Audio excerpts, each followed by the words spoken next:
que todo va a estar bien, ¿verdad? Pero no desde la posición correcta, ¿verdad? Sino una posición simplemente de una prosperidad material. Hoy vamos a hablar de algo importante para mí y creo que también puede ser importante para usted.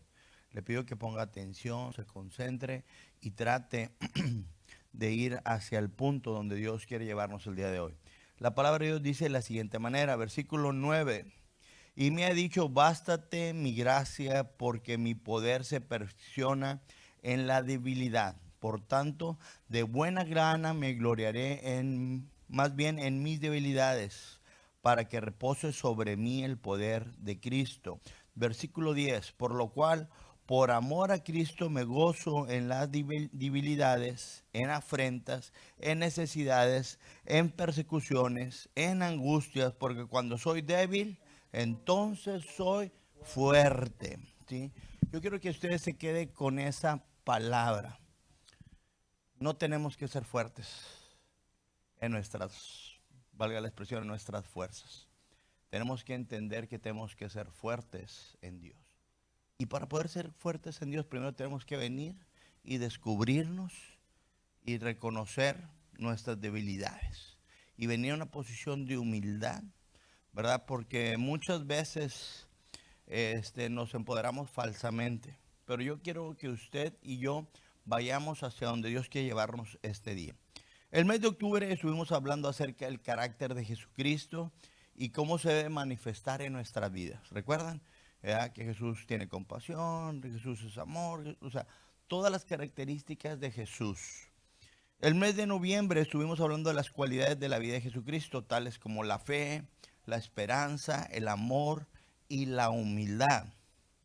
Muchas veces nos empoderamos de tal forma que creemos que nuestra fe mueve montañas, pero se nos olvida que las montañas se mueven porque el Padre quiere que se muevan.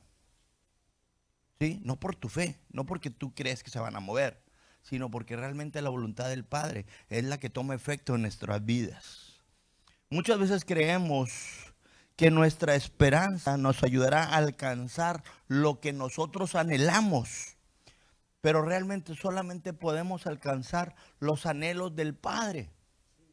Entonces, si tú y yo no entendemos eso, nos empoderamos falsamente y pensamos que con la fe vamos a mover montañas. Y pensamos que puesta nuestra esperanza en Dios, vamos a lograr lo que nosotros anhelamos. Pero realmente Él es el que hace las cosas y no nosotros. Muchas veces creemos que amamos demasiado. ¿Cuántos han pensado eso? Yo he pensado muchas veces que yo amo demasiado. Pienso que yo soy el que más ama a mis hijos. Pienso que yo soy el que más ama a mi esposa. Yo pienso que yo soy el que más los ama a todos ustedes. Pero qué equivocado. El que realmente amó demasiado es Él. Entonces, si nosotros no entendemos eso, entonces nosotros no podemos empezar de una manera correcta la vida en Cristo. Y por último, muchas veces creemos que estamos en el tiempo de la exaltación. ¿Sí han oído eso? Es que muchas veces hemos dicho, no, tanto tiempo estuve humillado, ahora Dios me va a exaltar. Y no es así. Tú y yo siempre tenemos que estar en una posición de humillación. Y no de humillación ante el hombre, porque sabemos que ante los hombres nadie es mayor que nadie. Pero ante Dios tenemos que venir en una posición de humildad, en una posición de humillación. ¿Sí? No puedes venir y pues la falsa a veces oímos cuando dice, no, es que yo todo lo puedo en Cristo que me fortalece. Sí, pero primero te humillaste. No puedes venir en esa posición. Entonces, me gustaría compartir con ustedes algún ejemplo, ¿sí?, de lo que te estoy hablando. Y me gustaría irme a la vida de Moisés. Vamos a estudiar un poquito quién era Moisés. Y realmente Moisés tenía mucho en qué gloriarse, o tenía mucho en qué sentirse superior a todos los demás. ¿Por qué? Porque fíjate, Moisés recibió la mejor educación que se le podía dar a un joven egipcio, porque él fue educado como un rey, él fue educado como un faraón. Recibió educación, se dice que en el Templo del Sol, que era uno de los centros más prestigiados y que tenía los avances en el estudio más avanzados de esa época. Moisés fue expuesto, ¿sí?, a todos los avances militares, a todos los avances tecnológicos, teológicos que había en esa época. Sin embargo, esta educación no lo llevó al punto de sentir vanagloria o sentirse superior en sí mismo, o sentir soberbia, o sentir orgullo, o jactarse de tal cosa, sino todo lo contrario. Y eso lo vemos después que él se dio cuenta de haber cometido el error de tratar de hacer justicia por su propia mano. ¿Se acuerdan cuando vio que uno estaba maltratando a un egipcio, a un israelita? Fue y lo mató y lo escondió. Después, cuando vio que dos israelitas estaban peleando, le dice: hey, no se peleen, ustedes son hermanos. Y dice: ¿qué? ¿También me vas a matar como mataste al egipcio? Y dice que entró en temor y salió corriendo. Pero después vemos que después de que él pasó por un proceso y adquirió muchas habilidades, él sigue siendo humilde y obediente a Jehová, que es su Dios, ¿sí? Vamos a ver una de las cualidades que tenía Moisés. Dice que Moisés era un hombre fiel, un hombre leal, ¿sí? Era un hombre que tenía coraje, un hombre que tenía valentía, ¿sí? Podía enfrentar cualquier situación que se le enfrentara. Era un hombre que tenía sabiduría, muy importante. Era un hombre que tenía discernimiento, sabía distinguir entre el bien y el mal, sabía tomar decisiones importantes, tenía paciencia, tenía compasión y sobre todo tenía humildad y mansedumbre, que lo caracterizaron como un líder muy importante dentro del pueblo de Israel. Y eso lo vemos en los primeros capítulos de Éxodo. Dice que después de ver todas las cualidades que se desarrollaron en la vida de Moisés, vemos cómo fue su llamado en Éxodo 3. Dice que Dios le aparece de una forma sobrenatural. Recuerdan que él estaba cuidando las ovejas de su suegro y de repente vio una zarza que estaba ardiendo. Era normal que las zarzas en el desierto se prendieran por el extremo calor, pero lo que no era normal era que esa zarza no se apagara, que estuviera ardiendo constantemente, porque era así como que se prendían y se apagaban muy rápido. Pero esta salsa tenía una característica diferente, estaba prendida y no se apagaba. Y eso llamó su atención y fue, y ahí estuvo hablando con Dios, y Dios le hace un llamado, ¿sí? Y creo que cuando Dios le estaba llamando era muy fácil que él sintiera jactancia o se sintiera halagado porque Dios estaba viendo sus cualidades para esta misión. Y vemos cómo Dios hizo muestra de su grandeza y hizo todo un escenario muy interesante para que ese llamado de él fuera algo impresionante. Y podría haber dicho Moisés: yo sabía que era el elegido, ¿sí? Yo sabía que era el escogido. Yo sabía que al final Dios me iba a hacer justicia. Yo sabía que Dios al final iba a reconocer todas las cualidades que yo tengo. Pero irónicamente vemos en Éxodo capítulo 3, versículo 11. Después que Dios le hace todo este escenario imponente a Moisés, Moisés dice lo siguiente. Éxodo 3, versículo 11. Entonces Moisés respondió a Dios: ¿Quién soy yo para que vaya a Faraón y saque de Egipto a los hijos de Israel? Él vino en una posición de humildad. Hizo: seguro Dios que tú quieres hacer algo conmigo. Seguro que tú quieres mostrar tu poder en mi vida. Seguro, o sea, ¿quién soy yo? Creo que muchos de nosotros hubiéramos aprovechado para decir: yo sabía, Dios. Yo sabía que este chavo podía. Pero Moisés fue un hombre que se paró en una posición de humildad a tal grado que bajó su mirada y se sintió indigno. No en una posición humana, sino indigno porque reconocía que el que hacía las cosas era Dios. Y dice que Dios se siguió hablando con Moisés y le siguió dando instrucciones. O sea, a Dios no le importó lo que él dijo. Él le siguió dando instrucciones, le dijo, mira, vas a ir y mira, con esta vara se la vas a aventar y la vara se va a convertir en serpiente y luego la vas a agarrar otra vez y luego después, mira, vas a meterte la mano aquí y luego la sacas y salió llena de lepra, vuelve a meter y salió limpia y o sea, y Dios le estaba todavía tratando de impresionar y le estaba tratando de mostrar su poder. Y vemos en Éxodo 4, 10, 12.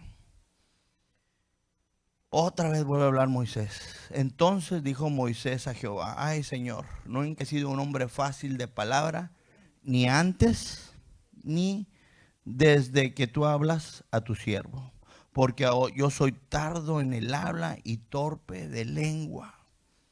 ¿Sí? Él estaba reconociendo sus debilidades. Él no estaba diciendo, no, yo soy aquí el que mejor habla. Él estaba reconociendo su debilidad. Pero Dios le contesta en el versículo 11. Jehová le respondió, ¿quién dio la boca al hombre? ¿O quién hizo al mudo, al sordo, o al que ve, o al ciego? ¿No soy yo Jehová? Ahora pues ve y estaré con tu boca y te enseñaré lo que has de hablar. Entonces fíjate cómo todo llamado requiere que Dios vaya contigo. Toda misión que Dios te da, Él promete estar a tu lado. ¿Sí? Y fíjate, dijo, yo estaré con tu boca. O sea, Dios va a estar contigo con lo que hablas. ¿Por qué? Porque yo reconozco que muchas veces que yo he hablado, la he regado. ¿Sí? Entonces, tenemos que venir a ese punto, a esa posición donde tú tienes que reconocer que ninguna palabra puede salir de tu boca simplemente por tu propio deseo, por tu propio gusto, sino tiene que salir de parte de Dios. O sea, lo que Dios quiere hablar es lo que tu boca tiene que hablar. Y como les mencionaba, Moisés realmente tenía muchas razones para sentir orgullo, jactancia y soberbia, vanagloria. Pero sin embargo, Moisés era muy manso. Más manso que todos los hombres que había en la tierra. Y son palabras textuales de Jehová. Son palabras textuales de Dios. O sea, ni siquiera él mismo dijo, no, yo soy el más manso de todos. No, son palabras textuales de Dios. Número 12 dice que María, Aarón murmuraron contra Moisés. Dice el 12, María y Aarón hablaron contra Moisés a causa de la mujer cusita. ¿Ok? No la mujer cosita, no, cusita. Era una mujer etíope, era una mujer de color, ¿sí? Que él decidió tomar como esposa.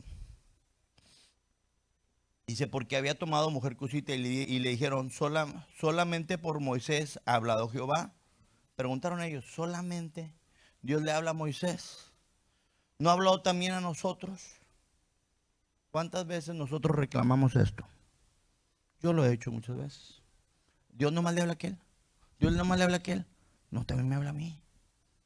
¿Sí? Y creemos y nos aseguramos que también Dios nos habla a todos. Pero en esta ocasión dice así, ¿no ha hablado también Dios por nosotros? Dice, y los oyó Jehová. Versículo 3. Dice, y aquel varón Moisés era muy manso, más que todos los hombres que había sobre la tierra. Entonces, imagínate el escenario. Dios decide en una reunión con Moisés, con Aarón y con María. Y dice, vénganse para acá, los tres. Así como cuando le hablas a tus hijos, ¿verdad? Que tus hijos se pelearon, hicieron algo, y le vengan para acá los tres. Eso yo me acuerdo mucho, ¿verdad? Que decía mi papá, a ver, José Ángel, ven para acá. Alejandro, ven para acá. Ruth, ven para acá. Y nos sentaba a los tres y empezaba a hablar. Bueno, entonces imagínate así a Dios. Dios le habló a los tres hermanos. Y dice el versículo 4, luego le dijo Dios a Moisés, a Aarón y a María, salid vosotros tres del tabernáculo de reunión. Y salieron ellos tres, 5. Entonces Jehová descendió una columna en nube y se puso a la puerta del tabernáculo. y llamó a Aarón y a María. Dijo, a ver, vengan ustedes para los dos para acá. ¿Sí? Y salieron ambos, el 6, y les dijo, oíd ahora mis palabras. Fíjese bien lo que va a decir. Cuando haya entre vosotros profeta de Jehová, le apareceré en visión y en sueños hablaré con él. Versículo 7, aquí hay una distinción. ¿Sí?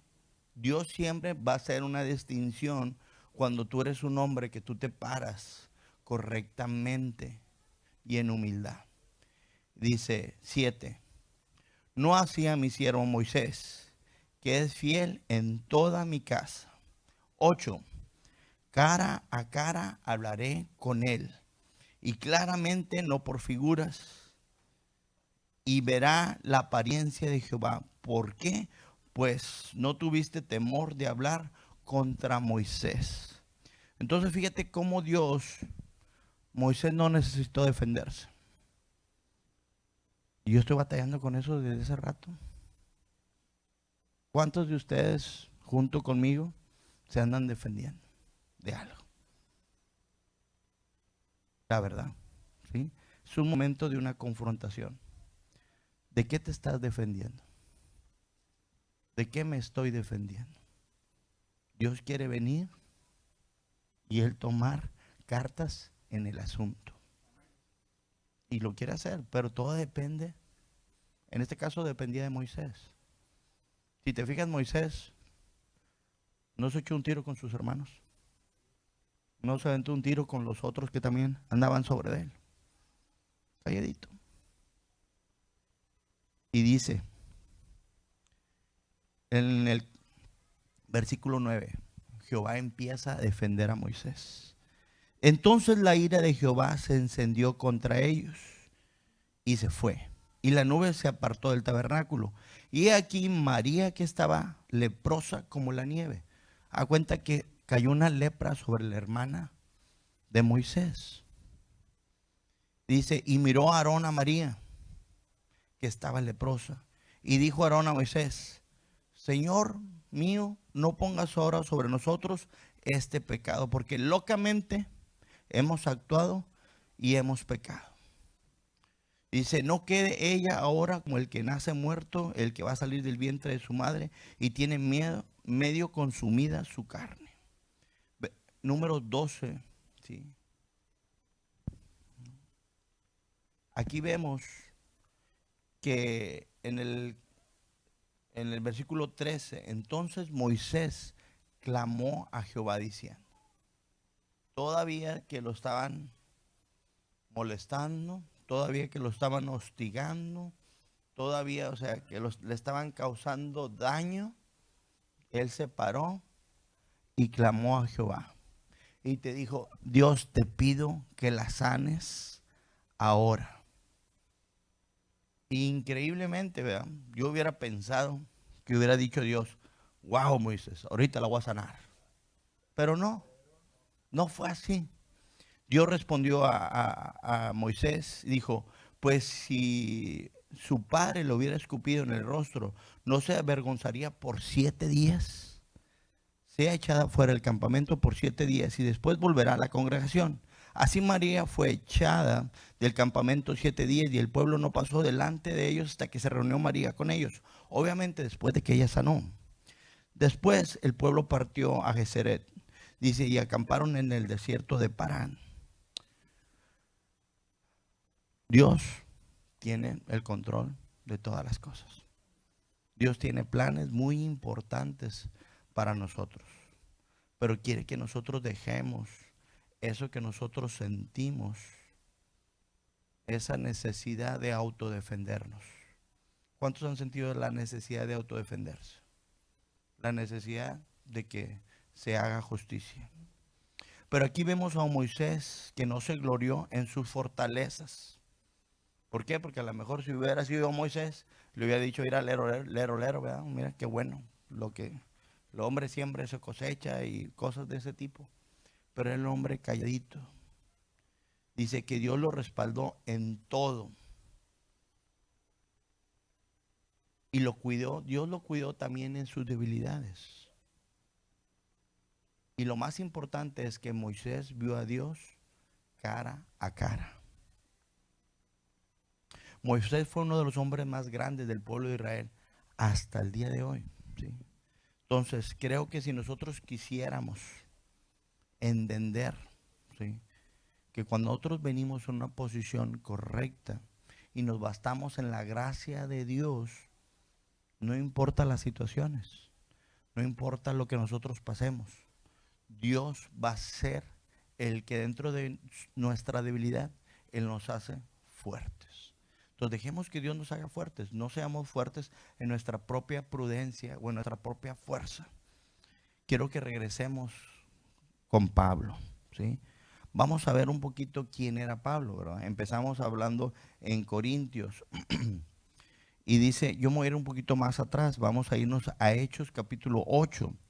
Ahí es cuando empezamos a ver la aparición de Pablo en lo que es el mundo del Nuevo Testamento. Dice que en el capítulo 7 de Hechos apedrearon a Esteban, ¿sí? Y él ahí estaba, Pablo ahí estaba. El que escribió, ¿cuántas epístolas? 12, 13 epístolas. Escribió 13 epístolas. Ahí estaba, viendo cómo apedreaban a Esteban. E dice el capítulo 8, versículo 1. Y Pablo consentía en su muerte.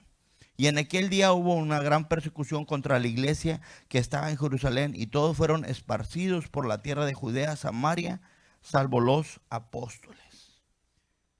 Saulo era un hombre, bienvenido. Saulo era un hombre, sí, que tenía una forma de ser muy complicada, una forma de ser muy difícil. Nosotros vamos a ver en el capítulo 9, sí, ahí empezamos a ver cuál era la conversión de Pablo, que antes su nombre era Saulo, sí. Dice capítulo 9, versículo 1, Saulo, respirando una amenaza de muerte contra los discípulos del Señor, vino al sumo sacerdote y le pidió cartas para las sinagogas de Damasco, a fin que hallasen algunos hombres o mujeres en este camino, los trajeran presos a Jerusalén. Mas yendo por el camino, yo quiero hacer la aclaración, ¿cuál era el trabajo de Saulo? Saulo se dedicaba a perseguir cristianos. Pablo se dedicaba a perseguir a las personas que profesaban el evangelio. Entonces yo quiero decirte algo muy importante. No importa cuál sea tu pasado. No importa cuál sea mi pasado. Dios quiere venir y traer un presente nuevo a nuestra vida. Y todo tiene que ser a través de la conversión. Muchas veces cuando nosotros venimos a la iglesia, ya no se habla acerca de arrepentimiento. Entonces nosotros lo primero que tenemos que hacer es venir en una posición de arrepentimiento. Y decir, ¿sabes qué, Dios? Perdona mis pecados. Señor, perdona lo que yo he hecho. Señor, o sea, aquí están mis debilidades. ¿Qué es lo que dijo Pablo en los primeros versículos que leímos? Y aquí vemos el versículo 3. Mas yendo de camino, aconteció que al llegar cerca de Damasco, repentinamente le rodeó un resplandor de luz del cielo. Y cayendo en la tierra oyó una voz que le decía, Saulo, Saulo, ¿por qué me persigues? Y Saulo le dijo, ¿quién eres, Señor? Y dijo esa voz, yo soy Jesús a quien tú persigues. Dura cosa te dar coces contra el aguijón. Dice, él temblando y temeroso dijo, ¿qué quieres que yo haga? Y el Señor le dijo, levántate y entra en la ciudad y se te darán instrucciones de lo que hay que hacer. Yo quiero que tú veas aquí esta imagen, ¿sí? Unos días antes, él estaba matando cristianos. Pero al momento que tiene un encuentro con Jesús, cambia todo. Y la primera pregunta que él hace, dice, Señor, ¿qué quieres que yo haga? La primera pregunta que Dios viene y hace a tu vida es, ¿qué quieres que yo haga? ¿Sí? Y para que ustedes conozcan un poquito más quién era Saulo, yo quiero que ustedes vayan a Filipenses capítulo 3, versículo del 5 al 9. Vamos a ver quién era Pablo, ¿sí? Porque Pablo no era cualquier cosa, así como estábamos hablando de Moisés. Dice, circuncidado al octavo día. ¿Qué significa eso? significa que era un hombre que era instruido, ¿sí?, de una manera especial. Dice, circuncidado al octavo día, del linaje de Israel, de la tribu de Benjamín, hebreo de hebreos. En cuanto a la ley, fariseo. En cuanto al celo, dice, era perseguidor de la iglesia. O sea, los que estaban en contra de la iglesia, él se los echaba. Él los mataba, ¿sí? O sea, si había alguien celoso, él era el más celoso en todo. En cuanto a justicia, que es la ley, irreprensible. O sea, él se sabía la ley de pe a pa y aparte la vivía. Dice, versículo 7, aquí empieza lo importante. Pero cuantas cosas eran para mi ganancia, las he tenido como pérdida. ¿Por qué? Por amor a Cristo. Aquí hay una pregunta bien importante. ¿Qué cosas tú tienes como ganancia? ¿Qué cosas tú consideras como tu ganancia? ¿Tu familia? ¿Tus hijos? ¿Tu trabajo? ¿Tu empresa? ¿Qué crees tú que es tu ganancia? ¿Qué crees que es lo que para ti es lo más importante antes de que tú conocieras a Jesucristo? ¿Por qué? Porque lo que está diciendo es decir, ok, entonces mi familia ya no debe ser más importante. Ahora ya mis empresas ya no son importantes. No, no, no, no nos equivoquemos. El orden de prioridades es lo que hace la diferencia. Ahora, sí, lo hice, lo que yo tenía por ganancia, ahora lo tengo por pérdida, por el amor de Jesucristo. O sea, si tu familia es lo más importante que tú tenías, ya no es lo más importante para ti. Ahora lo más importante es Jesucristo en tu vida. Y cuando tú y yo entendemos esto, dice el versículo 8, ciertamente aún estimo todas las cosas como pérdida por la excelencia del conocimiento de Jesús. Todo lo que yo tenía antes, para hoy, para mí, tiene que ser una pérdida. Para el conocimiento, ¿sí?, de Jesús. Pero no está hablando de un conocimiento de mera información. Está hablando de un conocimiento a través del amor de Jesucristo en nosotros. Cuando nosotros entendemos esto, dice, y todo lo tengo por basura para ganar a Cristo. ¿Qué significa eso? O sea, que realmente lo que tú consideras más importante ya no es importante en tu vida. Ahora lo más importante en tu vida tiene que ser Jesucristo. Pablo era un hombre de convicciones. Renunció a todo lo que era y a todo lo que tenía por amor a Jesucristo. Y reconoció a Jesús como su Señor. Ahí vamos a ver en Pablo algo importante. Dice Pablo, nos dice, asimismo para no exaltarme en desmedida forma, me fue dado un aguijón en mi carne. Eso lo encontramos en 2 Corintios 12, versículos 7 y 8. Dice, para que la grandeza de las revelaciones no se me exalte desmedida, se me fue dado un aguijón en mi carne. Un mensajero de Satanás que me abofetee para que no me enaltezca en sobremanera. Respecto a lo cual 3 veces he rogado al Señor que me lo quite. Aquí hay algo interesante. Pablo, como tú y como yo, había algo que lo incomodaba. Unos dicen que eran cuestiones de la vista, otros dicen que era alguna cuestión de salud. Todos tienen una opinión al respecto. Pero la Biblia no hace mucho énfasis en decir cómo era ese aguijón. ¿Por qué? Porque nos está dando la oportunidad de que tú puedas reconocer cualquier aguijón que nosotros tenemos y venir y aplicarlo aquí. Hay cosas de nuestra vida, ¿sí? Puede ser tu carácter, puede ser mi carácter, puede ser mi persona, puede ser que siempre quiero llevarme la razón, puede ser que siempre quiero, no sé, controlar a las personas, o que siempre quiero tomar mi voluntad, ¿sí? ¿Cuál es el aguijón, ¿sí?, que Dios usa para recordarte que tú necesitas a Dios? ¿Qué es lo que hay en tu vida con lo cual tú estás batallando y quisieras que te lo quite. Hay veces que yo he orado, yo creo que ya son 3 también como Pablo o más, ¿verdad? Señor, quítame esto. Y no he podido quitármelo. Y a lo mejor todavía no es el momento que Dios te lo quite. Pero sí es en el momento que tú aprendas a vivir con esto. Que tú aprendas a entender que esta parte de tu realidad es importante en tu vida. ¿Para qué? Para que se te esté recordando siempre, ¿sí?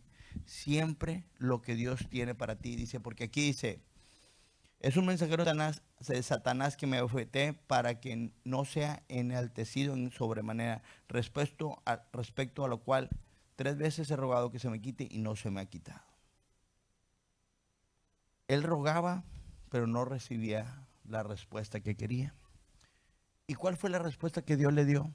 Porque él estaba pidiendo, quítame este aguijón, quítame esto, quita esto que me está doliendo.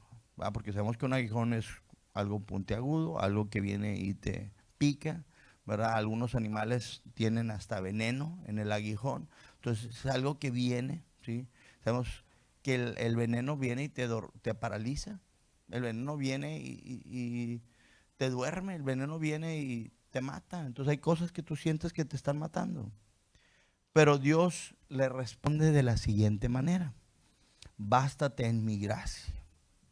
¿Qué es la gracia de Dios? Dice que es el favor gratuito que recibimos a través de la revelación de Jesucristo en nuestra vida. No es el conocimiento de Dios, no es la información de quién es Dios. Porque tú puedes leer la Biblia, puedes aprender mucha Biblia, puedes aprender muchos versículos, pero eso no es Dios. Sí, es a través del conocimiento del amor de Dios en tu vida y en mi vida. Dice el versículo 9 de 2 Corintios 12, y se me ha dicho, bástate en mi gracia, porque mi poder se perfecciona en la debilidad. ¿Dónde se perfecciona el poder de Dios? En tu debilidad y en mi debilidad. Ahí es donde el poder de Dios se perfecciona. ¿Tú quieres que Dios muestre su poder? Tráele tu debilidad.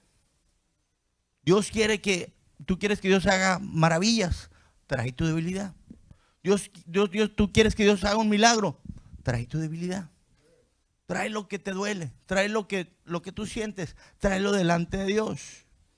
Y dice, por lo tanto, esto me gustó y créeme que me confrontó en gran manera.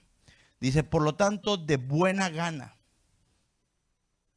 ¿Cuántos venimos de buena gana y nos gloriamos en nuestras debilidades? Yo a veces vengo así como repelando y haciendo berrinche, pero aquí está diciendo de buena gana. Dice, de buena gana. Dice, me gloriaré de mis debilidades para que repose sobre mí el poder de Cristo. El poder de Jesucristo va a estar en tu debilidad, en mi debilidad. Por el amor de Cristo me gozo. Por el amor de Cristo me gozo en mis debilidades, en mis afrentas, en mis necesidades, en persecuciones, en angustia. ¿Cuántos se han sentido angustiados y gozosos al mismo tiempo? Yo no puedo sentirme así. Para mí es muy difícil sentirme angustiado y sentir gozo. Sentir que tengo necesidad y sentir gozo. ¿Cómo me puedo sentir gozo si me están persiguiendo? ¿Cómo puedo sentir gozo si yo me siento acabado, me siento destruido? Pero aún yo quiero decirte que Dios quiere. Dice el versículo 10 en la parte final, porque soy débil, entonces soy fuerte. Estos versículos vemos cómo el apóstol Pablo toca muchos temas importantes. Lo primero, y creo que eso es algo muy importante que nosotros tenemos que entender, él se rehúsa y renuncia a gloriarse en sí mismo. Número 2, reconoce la grandeza del poder de Jesucristo. E incluso Pablo recalca que para lo que muchos de nosotros sería imposible, Obviamente, sin Cristo, cuando tú tienes a Cristo en tu corazón, entonces ya va a ser posible. Entonces, cuando Jesucristo vive en tu corazón, entonces puedes decir, me gozo en mis debilidades. Puedes decir, me gozo en las afrentas. Me gozo en la necesidad. Me gozo en la persecución. Me gozo en la angustia. ¿Por qué? Porque cuando soy débil, entonces soy fuerte. Algo importante que mencionó Pablo, ya casi me estoy acercando al final, ¿sí? Es en 2 Corintios 12:6. Dice, sin embargo, si quisiera gloriarme, no sería insensato. O sea, él reconoce que hay cosas que en el cual él podría gloriarse. Yo quiero decirte que hay cosas que tú y yo nos podríamos gloriar, porque lo hemos hecho bien, ¿sí? Pero, dice aquí importante, porque diría la verdad, pero lo dejo para que nadie piense de mí más de lo que en mí ve u oye de mí. En otras palabras, Pablo está diciendo, ¿sabes qué? Yo no puedo presumir de lo que yo soy. Mira mi vida, mira mi testimonio, mira mis palabras, escucha mis palabras. Entonces, ¿qué quiero decirte con esto? Es el tiempo de que, esto me lo dijo mi papá, ¿verdad? Y yo creo que mi papá hablaba con Pablo de vez en cuando, ¿verdad? Pero decía mi papá, dijo, nadie puede hablar bien de sí mismo. Deja que otros hablen bien de ti. ¿Sí? ¿Por qué? Porque la gente va a ver tu testimonio. La gente va a ver tu vida. La gente va a ver que lo que tú hablas, lo vives. Eso es lo que dijo Pablo. Lo que yo hablo, lo vivo. Y yo no puedo hablar lo que la gente lo vea. ¿Sí? Entonces, llega el momento en que nosotros tenemos que pensar. Ahorita, yo quiero que tú y yo vayamos pensando en el momento que vamos a orar. ¿Sí? En 2 Corintios 12, que fue nuestra versículo inicial, habla Dios y dice, y me ha dicho, Dios hoy te quiere decir a ti y a mí. Ya no Pablo, Dios está hablando a ti y te está hablando a mí. Y te dice, bástate en mi gracia. O sea, ya no estés peleando, ya no te estés defendiendo, ya no estés haciendo tu mejor intento. Mejor decirle, Dios, aquí está todo. Dijo Pablo, todo lo que tenía por ganancia, ahora lo tengo por pérdida. Y no eran cosas muy malas, eran cosas buenas. Pero el orden de prioridades no estaba acomodado correctamente en la vida de Pablo. Hoy nosotros tenemos que venir en una posición en la que nosotros entendemos que la única forma que el poder de Dios pueda ser manifiesto en nuestra vida es a través de traer nuestras debilidades delante de Él. Es el tiempo de pedirle a Dios que en nuestra debilidad venga y repose el poder de Cristo en nosotros. ¿Sí? No en nuestras fortalezas. El poder de Jesucristo va a reposar en nuestras debilidades. Dijo también, de buena gana me gloriaré. Es el tiempo de ya no venir en una posición de reproche, en una posición de reclamo. ¿Cuántas veces? Yo he reclamado a Dios mucho. Esta semana 2, 3 veces le reclamé a Dios varias cosas. Pero Dios me habló y me dijo, ya no más. Ahora tienes que venir de buena gana. Y tienes que venir y traer tus debilidades. Tengo que venir y traer mis debilidades enfrente de Dios. Y roguemos para que repose sobre nosotros el poder de Cristo. Roguemos a Dios para que nadie ni nada nos pueda robar el gozo de Jesucristo en nuestra vida. oremos para que el amor de Jesús sea nuestro gozo. Declaremos que nuestras debilidades son las que nos hacen fuertes delante de Dios, porque Él se gloria en nosotros. Dice que declaremos que somos fuertes en nuestras debilidades, en nuestras afrentas, en nuestras persecuciones, en nuestra angustia. Porque cuando soy débil, entonces soy fuerte. Si tú decías que eras fuerte, es el tiempo de decir, no más. Me estoy desboronando, Dios. Te entrego todo. Te entrego todo y reconozco que tú eres el fuerte, no yo.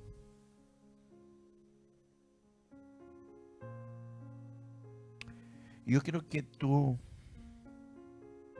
hagas esta declaración conmigo. Porque el Padre, repite conmigo, porque el Padre, Jesucristo y el Espíritu Santo son mi fortaleza. Ahora quiero que te pongas de pie y vamos a orar.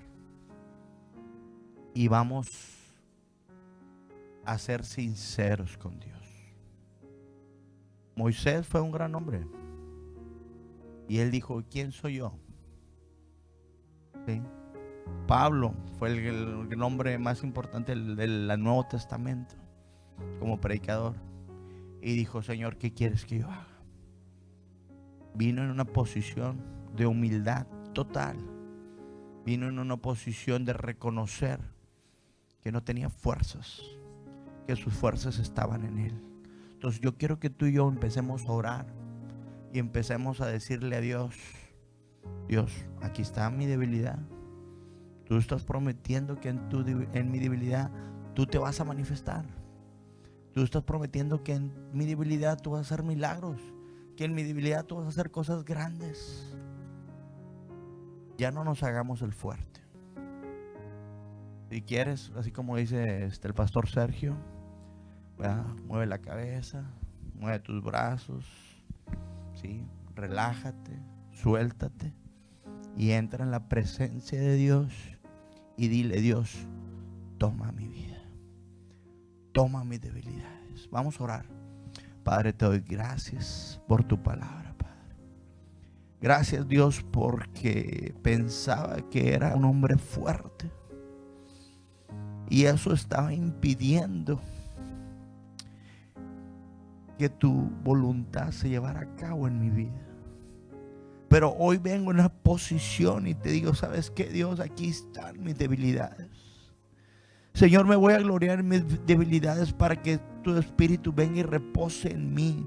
¿Por qué? Porque ahora yo reconozco que yo no soy el que puede hacer las cosas. Hoy reconozco que tú eres el Dios que hace las cosas. Señor, hoy reconozco que tú eres el Dios que mueve las montañas. No soy yo ni es mi fe las que mueven las montañas, sino es tu voluntad, es tu soberanía, Padre. Señor, hoy puedo reconocer, Señor, que no importa la circunstancia que yo estoy viviendo, no importa lo que yo estoy experimentando, no importa qué tan difícil, qué tan complicado, qué tan terrible es lo que yo estoy viviendo, tú tienes el control de todas las cosas. Y dice ahí, dijo Pablo, de buena gana, de buena manera. Señor, hay veces que yo no he venido de buena manera. Vengo y te pido perdón y te digo, Señor, hoy vengo a ti en una posición de humildad correcta, Señor. Señor, no quiero ser exaltado, Señor, sino quiero venir en humildad delante de ti, porque yo quiero que tu nombre sea exaltado. Yo quiero que la gente pueda reconocer que tú eres el Dios de dioses y el Señor de señores. Yo quiero que la gente pueda ver en mí tu gloria, que puedan ver en mí tu paz, que pueda ver en mí tu gozo, Padre. Yo no quiero hablar ni presumirlo, no quiero ni siquiera pensar, Señor, que yo pueda hacer algo por mí mismo, Señor, sino que todo tiene que ser a través de ti, Padre, a través de tu poder, a través de tu gracia, a través de tus dones, Señor, a través de tu fuerza, a través de ti, solamente a través de ti, Padre. Padre, te amamos y te bendecimos, Padre. Y así como Moisés tuvo un encuentro contigo en el desierto y tú hablaste a su vida y diste instrucciones, y él fue fiel a esas instrucciones y tú lo acompañaste todo el trayecto. Así de la misma manera quiero que hoy tú vengas y hables a nuestra vida, nos des instrucciones, Señor, y que podamos ser obedientes y que podamos caminar fielmente, Padre, y sobre todo podamos reconocer que tu poder es el que hace que las cosas sucedan, que tu poder hace que las cosas haya milagros en medio de nosotros, Padre. Padre, así como Saulo tuvo un encuentro contigo, él pensaba que estaba haciendo las cosas bien, pero cuando él tuvo un encuentro contigo, en ese momento él entendió que todo tenía que haber un cambio tremendo en su vida, Padre. Y él se arrepintió de lo que él estaba haciendo, Padre. Hoy, esta mañana, nosotros venimos a una posición de arrepentimiento, Padre. Y reconocemos que estábamos haciendo las cosas mal, Señor. Y declaramos que a partir de hoy recibiremos instrucciones claras y precisas de ti, Padre, para empezar a caminar correctamente en este trayecto, en esta vida, Padre. Padre, te pido que de una manera especial tú vengas y fluyas, Señor, a cada vida, a cada corazón, Padre, a cada familia aquí representada, Señor, a cada matrimonio aquí representado, Señor, a los jóvenes, a los niños, Padre. Y que nosotros podamos entender que nosotros no somos fuertes en nuestras propias fuerzas, sino que tu fortaleza es la que viene y hace el milagro en nuestra vida, Padre. Padre, gracias, Señor, porque hoy, Señor, reconocemos y amamos no a los milagros, sino al Dios de los milagros, Padre. Padre, actúa en nuestra vida, Padre. Cambia nuestra manera de pensar, cambia nuestra manera de actuar. Y así, Señor, como tú viniste y interviniste a favor de Moisés, ven, interviene a favor de nuestra vida. Ven, interviene a favor, Padre, de tus planes en nosotros, Padre. Padre, te doy gracias, Señor. Y hoy, esta mañana, Padre, yo declaro, Señor, que tu presencia, Señor, nos basta, Padre. Que tu gracia nos basta, Padre. No hay nada humano que pueda venir y ocupar tu lugar. No hay nada humano que pueda venir y ocupar el lugar de tu presencia, Padre. Te pido que tu presencia llene nuestras vidas, sature nuestro sistema, sature nuestra mente, sature nuestro pensamiento, sature nuestro corazón, y que hoy en adelante podamos reconocer que todo don perfecto proviene de ti, porque tú eres el Dios de las luces, Padre. Tú eres el Dios que promete y cumple, Padre. Padre, te doy gracias, Señor, porque sabemos que tu gracia nos basta, Señor. Y hoy, Señor, nosotros nos declaramos débiles, pero seremos fuertes en ti, Padre. Te doy gracias, Señor, porque sé que vas a hacer un milagro en nuestras vidas, Padre. Te alabo y te glorifico, Señor. Gracias, Padre. Te damos gracias esta mañana. Amén. Amén. Bueno, pues damos gracias a Dios por lo que Dios ha hablado en nuestro corazón. Yo lo invito a que siga meditando en la palabra de Dios y permite que el Espíritu de Dios funcione en nuestras vidas. Ya no tratemos de ser el protagonista de la historia, ¿verdad? Aquí no hay superhéroes. Aquí nada más hay Dios. Aquí nomás está Jesucristo, para que sea el que tome el control de todo nuestro ambiente y de todo nuestro entorno. ¿Ok? De esa misma manera, Fred, ¿nos ayudas con el ofrendero, por favor?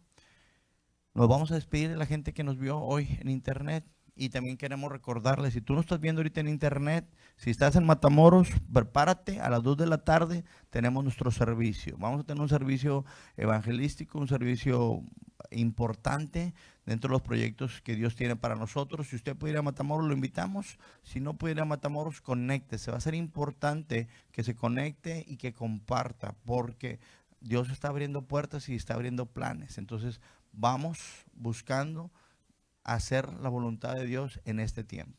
Voy a pedir que cierren sus ojos.